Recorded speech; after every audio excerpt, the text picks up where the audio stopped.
This story begins at Xavier's School for Gifted Youngsters, where Professor Charles Xavier hosts a meeting with U.S. government officials and Tsugunai Robotics executives. Among them is Mr. Kaneto Kanoto, the powerful CEO whose ships have been repeatedly attacked by Godzilla. He pleads for Xavier's help, frustrated and vengeful, convinced that the monster must be destroyed. Xavier listens carefully, but warns against hasty violence, saying they must try diplomacy first. Valerie Cooper supports the idea of peaceful contact, but the tension in the room is thick, especially from Henry Girich and Kaneko, who see Godzilla as nothing more than a menace. At the same time, the X-Men are training in the danger room, running battle simulations against kaiju threats. Professor Xavier comes and informs them of the Godzilla issue. The team decides to find a way to negotiate with Godzilla, since monsters and mutants too are often misunderstood.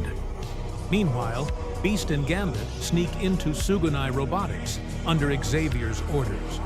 They steal a prototype android designed to mimic mutant powers, a dangerous piece of technology. They suspect the company is planning to unleash this weapon against Godzilla. Far out at sea, Godzilla rises from the depths and attacks a cargo ship.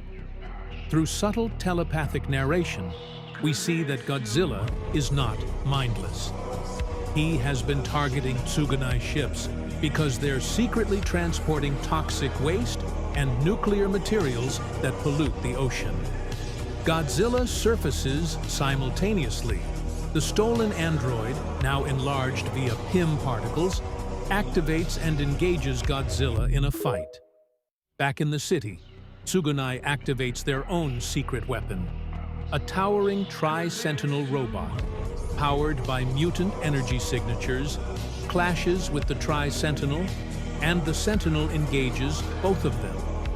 The port turns into a war zone of giant monsters and super tech. At first, the X-Men try to stop Godzilla with their powers, but they soon realize he's not the enemy. Cyclops, Wolverine, Storm, Sunshine, and the rest work together with Godzilla to take down the out-of-control android and the Tri-Sentinel robot. Cyclops uses an amplified optic blast.